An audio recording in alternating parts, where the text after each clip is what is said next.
Welcome to Rewriting Bad Books, episode... No, Eight? I don't remember either. No, it can't be 8, can it? Well, it might be 8, actually. So you might. Well, how many points have I won? Because I'm in the lead. Have you actually been keeping score? No. It sounds to me like you know how many episodes there have been, and you know what the score is, which means you're taking this seriously. So that means I'd better make more of an effort to win today. I've gone to creative writing classes so I could write better for this, you know. Yeah. Do you know what I've learned? Tell me what you've learned. Nothing.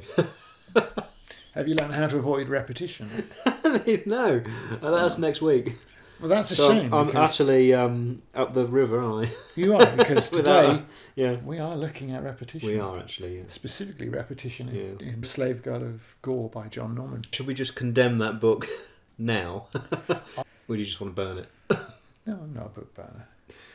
If you were, that would be the first one to do it with. It would certainly make good kindling, because it is quite thick. Yeah. But no, I still would be reluctant to burn books. Would you? Yeah. No, I wouldn't. You can burn a chair and then sit on your books. I'd burn that, though. Do you consider it less than a book? Yeah, I guess so, yeah. Do you consider it less... It has the shape of a book and it has the look of a book. And? It's Mr. Norman's mind.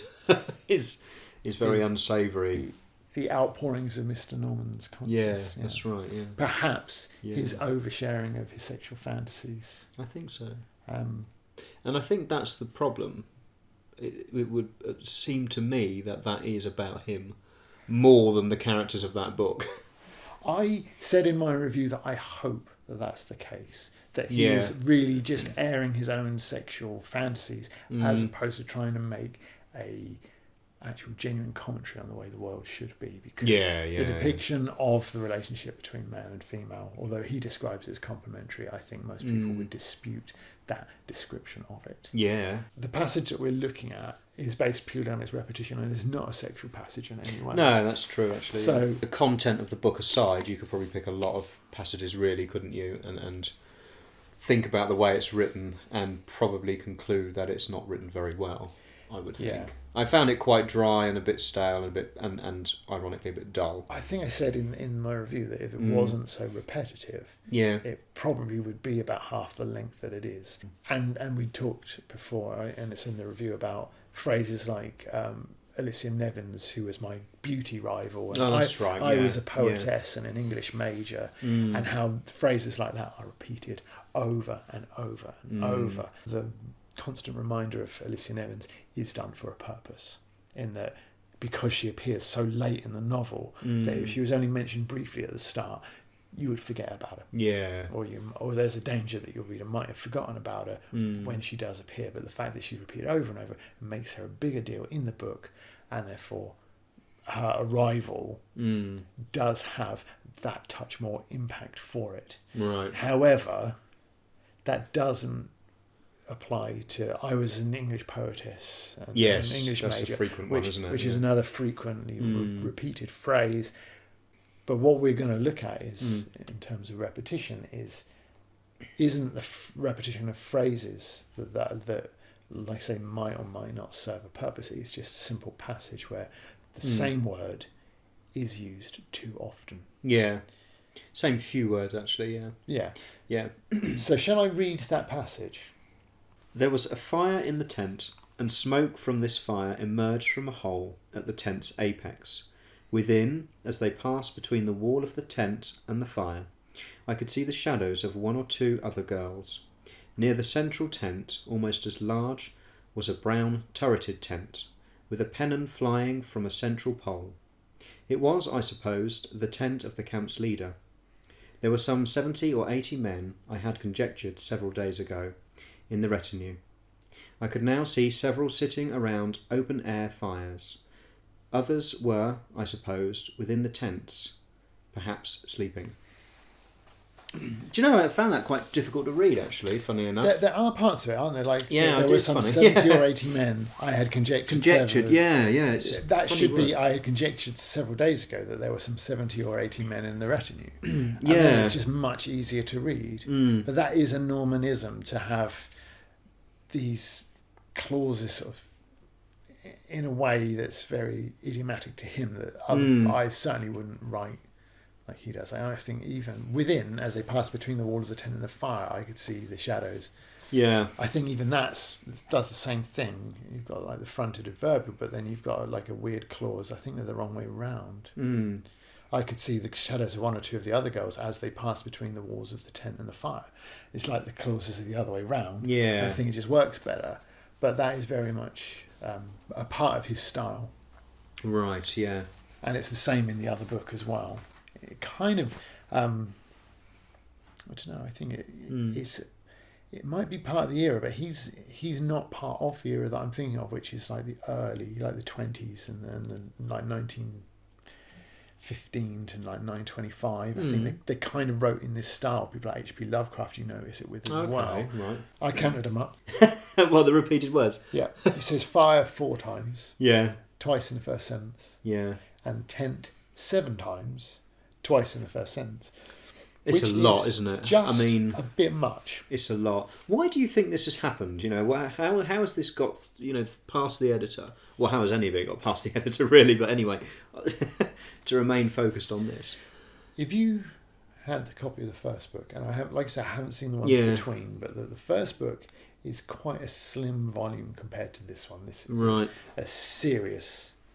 It is, and it's dense, isn't it? There's a lot of writing. The writing is really small. There's not white spaces even between chapters. They just carry on.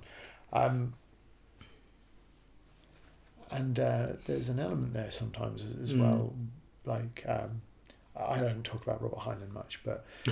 like, mentioned him before? No, I don't think I have. But Stranger in a Strange Land, there's two versions of. Right. One is quite long, and it's like the publisher's version, and the other is like the original manuscript that he wrote before the publisher made him cut out about 2/3 of the book.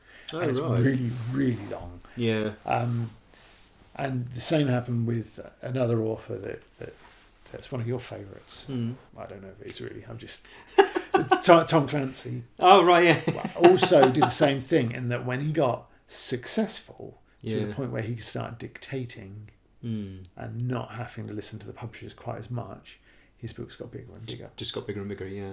Isn't that the same with the Harry Potter books? I haven't read any, but apparently they start off quite small. They do, they just get bigger and bigger. I think other than the last one, which is really big, I think that is more to do with the fact that the age group that Harry Potter is aimed at changes with each volume. So that if you were reading the first one when it came out, you would be 10. Yeah. When the second one came out, it's a slightly bigger volume, slightly more mature. Right. Because it's for 12-year-olds. And then the third one is for 14-year-olds. And yeah, I see. So let's get back to the fire in the tent. And we have talked in the past about synonyms. That there's always a synonym available to you for almost everything in the English language. And in this case, applied here, I think would be a much better idea, wouldn't it? Rather than saying tent all the time. I'm not so sure that it would. Tent, pavilion. Because with canopy. Yeah, you've got maybe 3 or 4 synonyms, but you've got 7 uses of it. Yeah. I think it just needs to be restructured. But I think this is almost a microcosm of almost any other part of this book, really, isn't it? And like you were talking about repeated phrases and character descriptions or whatever, I'm a poetess and things. It's all through the book, and they don't carry any weight, they don't gather any speed, they don't indicate anything symbolic. It's just tiresome. This book is too long.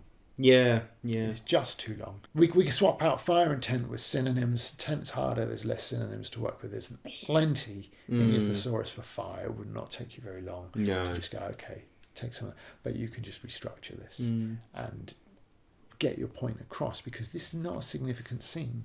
Yeah. Because the key information that's related here is there's about 70 or 80 people in the camp. In the camp, that's the only thing that's relevant. I guess it is really. And the words fire and the words tent don't actually become relevant when you look at what is the key information I'm relating to an audience. Yeah. That this is an army camp with about 70 or 80 people in it. Just the size of it, through the men. You can use repetition to your advantage. Yeah. If Norman's trying to do that here, then I don't see what he's trying to gain from it. No, I don't at all. There's nothing of significance. What do you gain from the repetition? Only to serve to annoy your reader, I think, really. I do. Did you find it annoying? I've just found the key to this text. the real sadism is not in the content, it's in the writing style. Oh, right. I'm feeling equal pain reading this book as poor Thingy is on this new little planet. Didn't we discuss on another occasion about a poet perhaps choosing language more specifically and agonising over it probably a little bit more than an author? And I think I said, well, actually, to be fair, a writer of any poem or book or novel should have that equal care, Yeah. And if that was applied here, okay, I can see what you're saying. There may be some disparity between, a poet searching for the right word, thinking about the sound of it and, rhythm and all that in comparison to an author. But an author should also really tune into the types of things that a poet would, particularly on word selection, because then we wouldn't have this problem. But then we wouldn't have this video. There's certainly an element of truth in what you're saying. Yeah, That you have to be aware of the poetic function, of using words for more than just a literal meaning. Yeah. That's why we can't have fire 4 times and 7 times in a 6-line passage, because it doesn't convey anything more the second time than what it does the first time. Unless you're using your repetition for a good reason, which we can talk about as well. But here, it is harder in a novel. It's harder in a novel because a poet might write 400 words or even 40 words, and a novelist might write 40,000, 60,000. Perhaps even more. I imagine this is probably near to the 90-odd thousand. So it's harder. But at the same time, part of me then says, but in your key moments of your story, then you need to make sure that everything is doing what you want it to do. But then the second part of me says, but what's a part of your story that's not a key moment? Because if it's not a key moment, why are you? It shouldn't be in. That's right. Yeah. So you should be writing that every moment is important, and if it's not important, get rid of it. Yeah. It's not doing you any good. It's not relaying something to your reader that's necessary. Get rid of it. Yeah. So you are right in that you should be able to stop the video about words on a deeper level that would avoid this sort of repetition. Yeah.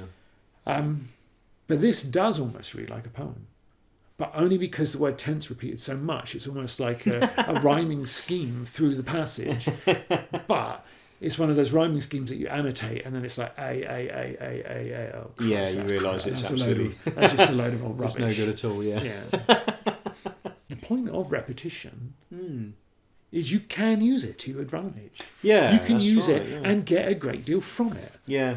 And we're talking in terms of rhetoric, and that comes back to the my great rival Alicia Nevins. There's a purpose to that in the book. Otherwise, you forget who Alicia Nevins is. Yeah. When she appears, there's a purpose, but it isn't still a purpose of poetics, of impact, of rhetoric. It's a purpose of. I think that my book is so long that my readers might well have forgotten this person if I don't mention them in the same way often enough. Yeah. And instead of them being rhetoric, it becomes more in tune with sort of brainwashing. Yeah, just annoying, isn't it? Yeah, but I mean, repetition can be either of those things. It can be something can be repeated so much that it becomes annoying, or something can be repeated, a lot, equally as much, but done well, and have that idea, concept, message, symbolism, or whatever it is trying to do, and it can still be really good. Just like in this passage, that you need to be aware of repetition. If you're doing it intentionally or not, for a reason or not, you need to be aware of it because people will notice it. That's one of the good things about it, though, isn't it? Yeah, like this passage. As soon as I read it, I was like, that's not very good. And it probably lifted you completely out of the story, Exactly what it did. It brings you out and go, okay, what is the intent behind this? Intent. I missed that. Very good. It wasn't intentional. Well, there it goes again. Very good, yeah. But you should have a YouTube channel. I'll think about saying that. What's the purpose? Yeah, exactly. There isn't one, is there? There's not a... I don't think that there is. That becomes just poor writing. Absolutely. Yeah, I couldn't agree more, really. Yeah. But I do have an example of what I was talking about. About using good writing? About using repetition to your advantage. And it's just lucky enough that I reviewed Spartacus by Howard Fast yesterday or the day before. And their concentration upon each other was so intense, so absolute, so demanding. Triadic list. So intense, so absolute, so demanding. It's rhetoric. He's trying to persuade me of something. He's trying to persuade me of the importance of this moment in this story between these two men who are fighting each other. And the fact that it is a key moment in the book, it is the point at which this fight and the outcome of it is the beginning, if you like, not quite the catalyst for, but the beginning of the catalyst for this whole Spartacus rebellion. So it's a key moment, so that when we have the repetition, it's there for a purpose. But it's also done in the way of rhetoric. It is a triadic list, and it's just done in that way that works. People that know their rhetoric, that know how to write these things, do it like that. It doesn't break you out of the story. I was going to say, even from the reader's perspective, even if you're not tuned into rhetoricians and ideas of that kind of way of speaking or writing, you still read that, and you'll carry on reading it, and it'll kind of wash over you, I think, but you'll still understand that this is an important part of the story. It is something we just are wired to respond to. It just feels right and natural. But you couldn't say, looking back at the tent and the fire and the tent, and walking between the fire and the tent, that isn't a triadic list. No. That's just repetition. And again, it isn't the repetition from the same author, body to body, face to face. It isn't that sort of repetition either, where it's sort of reinforcing the idea of two people coming together in bloody combat. It's not doing that. It's not suggesting like man against man or any of that sort of stuff that Howard Fast is doing in his. Tale of Two Cities by Dickens. It was the best of times, it was the worst of times. It was the age of wisdom, it was the age of foolishness, and it does carry on like that. But I think the repetition there is so significant and important, and I read that, and it doesn't feel to me like I'm reading this again and I'm reading that again. I think it almost has the opposite effect, and I think it has a kind of a religious impact to it. It's there to lodge that idea in your brain. But to lodge an idea in your brain, you have to have an idea. Which is not the case with this passage. No. This passage is not trying to relate an idea. No. You say that the novel itself is because of the sexual politics, the relationships that it depicts. You could say that is trying to suggest an idea. And actually, that's really but important. This passage doesn't do that. What I think that we should do is share what we've written. But it's important, I think, that now we've talked about the importance of using this to convey an idea. I haven't actually done that when I rewrote it. I've not attempted to convey an idea at all. What I've really done is just attempted to rewrite it and avoid the repetition. And then you start to think, actually, I should have done that the other way around and used the repetition for a purpose. It would have been a lot more effective. Well, I should probably be equally as honest and say the same, really. I think I just tried to rewrite it a little bit more... a little bit less repetitive. Interestingly, In terms of repetition, it doesn't actually require a great deal of rewriting to avoid. Even when it's as extensive as in this passage, you can just do it with a few tweaks here and there. So what I've done, which is not part of the rewrite, is I've just restructured the words that Norman uses to show how that's possible. So I'm going to read that. Like in the way his editor should have done, basically. Basically, like if he was working with either of us as an editor, I would expect perhaps not exactly the same from us both, but something along these lines to just be, we can avoid the repetition. This is how. There was a fire in the tent, and smoke emerged from a hole at its apex. Within, I could see the shadows of one or two of the girls. In the centre of the camp was a brown pavilion, with the leader's pennon flying from a central pole. There were some 70 or 80 men in his retinue, and I could now see several sitting round open-air fires. Others, I supposed, were sleeping. So I've used the fires twice. But we are talking about across 6 or 7 lines. It's it's okay. That's fine, isn't it? There's enough writing in between. I've cut out 2 instances of fire and 6 of the 7 instances of the word tent. Yeah. One of those, by using a synonym, I've used pavilion, which is a larger... I think in the original text it said a turreted tent. Yeah. But a pavilion is that with the, I don't know what you call it, like crenellations, I think it's called. Right, It's like a large tent with crenellations and turrets. So that's what it is. There's a noun for that. You don't have to say what does he say? A turreted tent. A turreted tent. You don't have to say that when we have a noun for that. Yeah, just go steady on that point, because I think I may have included that in my wonderful rewrite. Because I quite like turreted tent. Well, okay, but because there is an alliteration with turreted tent. Yeah. If you're using that for No, I purpose. wasn't, no. Do you know when I give you a spade, dig steps, not deeper? Okay, Right. yeah. So we decided that turreted tent was a very good use of language, didn't we? Yeah. No.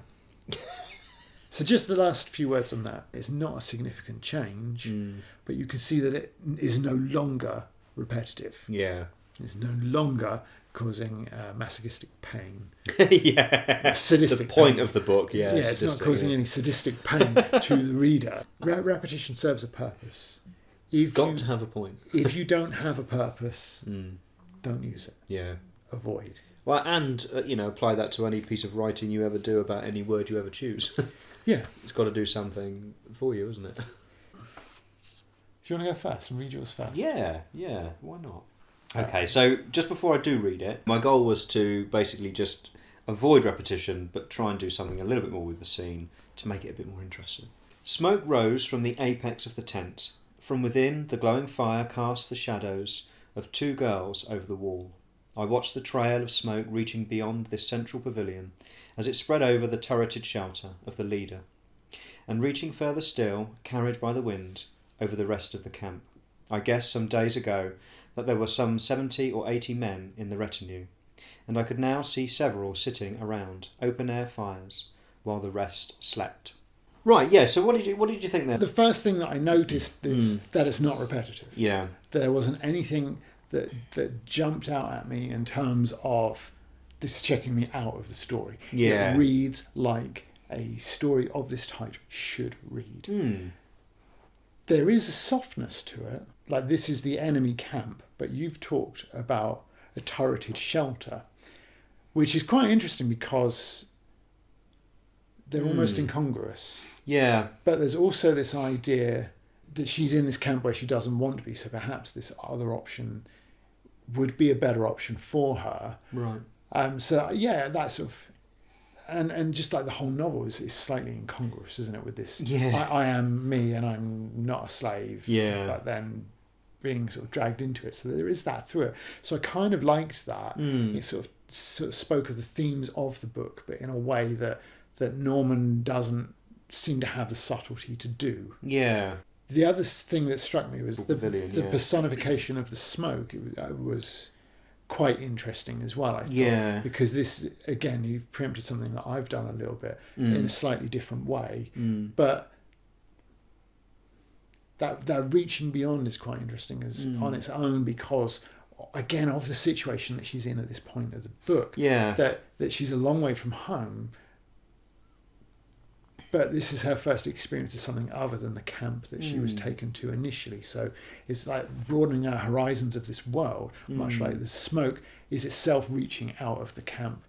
She's almost reaching out of her own camp, if you like. I can't. Yeah.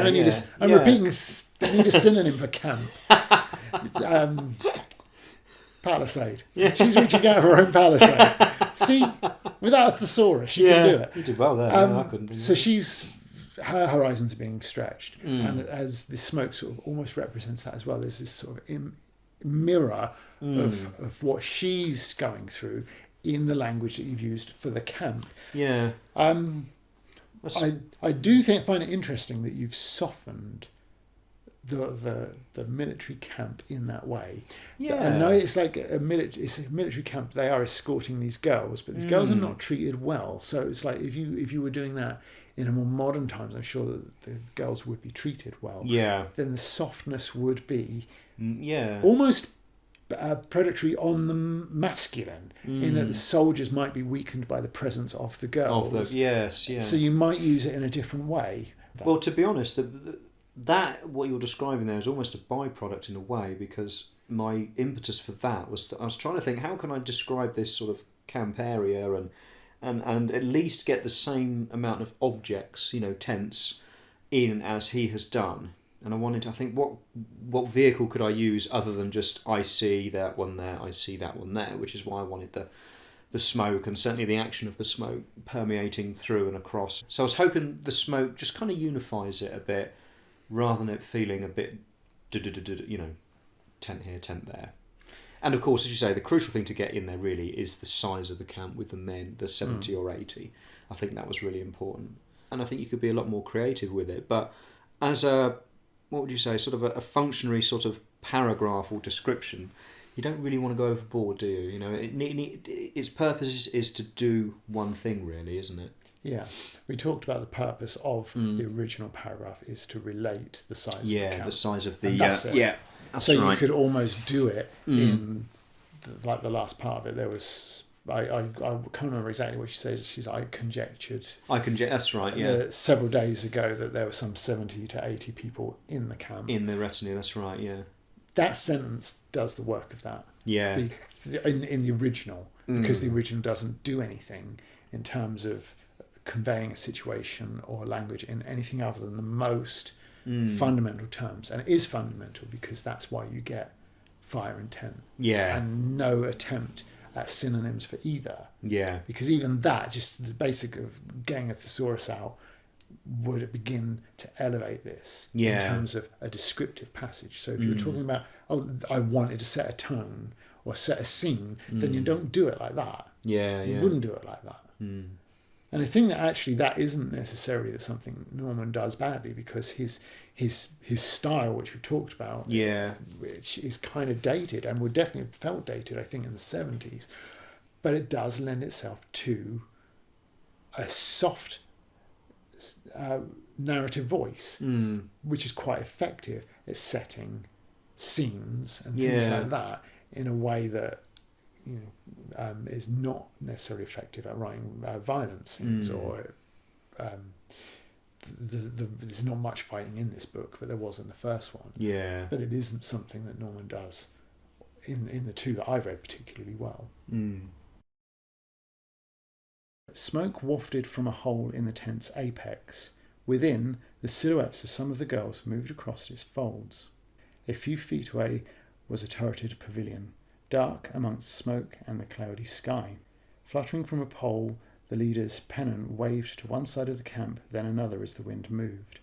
There were some 70 men in the leader's retinue, and several sat cooking meat or gambling around the glowing coals of an open fire. The others, I supposed, were sleeping. I think you got some nice atmospherics in there. More scene setting, certainly, than I had a go at. Yeah. I think at this point, it's game over. What for me? Because without wanting to toot one's own horn, or even blow one's own trumpet, that is horn and trumpet worthy. Fully blown, yeah. And it's just like very subtly different, I think, to what you've done. It's like you talk about smoke, rose, but I've used wafted, and I've used wafted because it's a softer sound, because I'm going through the whole thing, through the softness of this camp, because I'm setting that up as a contrast to the violence that will come to this camp in later scenes. Okay. And I've used the smoke and the cloudy sky to suggest that things are not all that they seem, because they're not, are they? Because she is forced to be in disguise and then used as a diversion while the others raid the camp. So it's like just a little bit of gentle hinting that there's things afoot. Yeah, well, it's like a foreshadowing device, isn't it? It's and it's just going to edit mine a little bit as we go. There's an awful lot of F's and S's, really soft sounding, wafted, a few feet fluttering silhouettes. So why have you decided to do that sort of because I want to contrast this So you're looking for softer. When the violence comes to the place, just even that harsher environment beyond the camp is like one of the trees and bushes is sort of scratching at her and tripping her as she runs and things. I want to contrast this, so I will set this up with softness. Again, I am using the devices that I'm using for a purpose. And interesting, we've both avoided any kind of repetition at all. I've got leaders twice. Yeah. You've certainly gone to town a bit more than I have, I think. It's a clear victory. I think what does it for me is that my device of smoke to traverse the whole scene of the camp is No.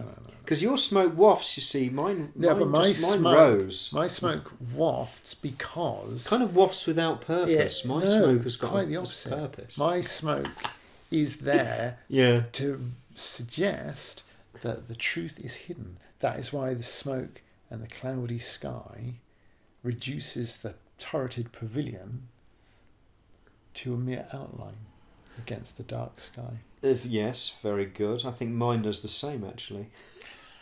I think that you can split hairs. I think mine does the same. Base your campaign for victory on wishful thinking all you like. Yeah. But that's what every good politician does. I think. In the face of outright victory, and in your case, outright defeat.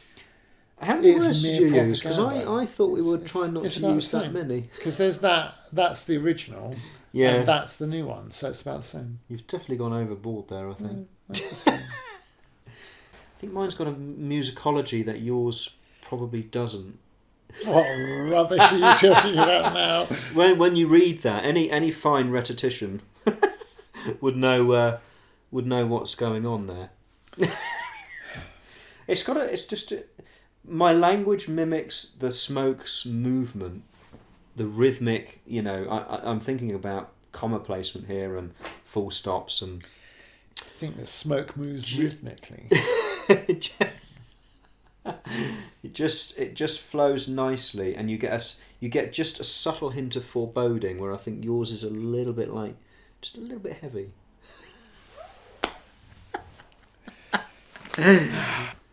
So how do we choose a? Well, the fact is, if we can't choose a winner, then we have to give the victory to the original. Oh crikey! No, we can't do that, can we? Right, let me have a look at yours again. Let me try and at least decipher what you've written. Good luck with the handwriting. Yeah. That's the one downside of having 10 minutes. Yeah, that's true, yeah. I like that you've got silhouettes. I think that's a nice word. See, you've called that the side of a tent a wall. That's immediate failure. Which bit? Over the wall. Yeah, what did you put? Folds. I have to say, I did admire that, actually. But your original was moved across the canvas maybe? Yeah. Moved across its folds. Just goes to show the importance of upgrading a single word. Is that word doing what you want it to do? Yeah. Canvas wasn't, folds does. Yeah, no, I agreed. Yeah, that does work better. All right, you can have the win. You can have the win, because mine's really heavily located in this sort of sense of this time of the book, whereas yours, you've got the foreshadowing, if you like, of future events to come, and you do a little bit more with the atmospherics and the periphery of the scene, where I just try to do the job at hand and rewrite. There should never have been any doubt. Sir Norman. There should never have been any doubt. Do you think that John Norman is a Sir? I'd hope not. Services to literature. Services to literature. Do you agree that you win then? I'm taking the victory. Is that a silly question? I'm claiming that victory for myself. In all its glory, I'm claiming victory. But do you not think there's a kind of a musicology to what I've written there?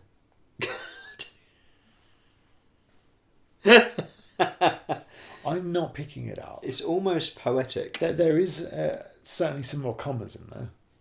Yeah, I think I do a lot more with with your commas. With my commas. I've even got an Oxford comma in there. That's not bad going. I think that perhaps you should have ended one of those commas with a full stop. Oh no! I wanted this permeation of the smoke. You see, this this is where language is not only describing, it's reflecting as well. Okay. Congratulations on your victory. I'm sure that makes me 10-1 up or something like that. Yeah, it might have been by now, yeah. I think I won the last one. Did you? I think so. Right, Yeah, so we don't know when our next video will be, and we don't know what it will be about, but be sure to like and subscribe. Sure, but yeah. And then you'll find out almost as soon as we do. Find out where we went, yeah. In the meantime, it's goodbye from the loser and goodbye from me.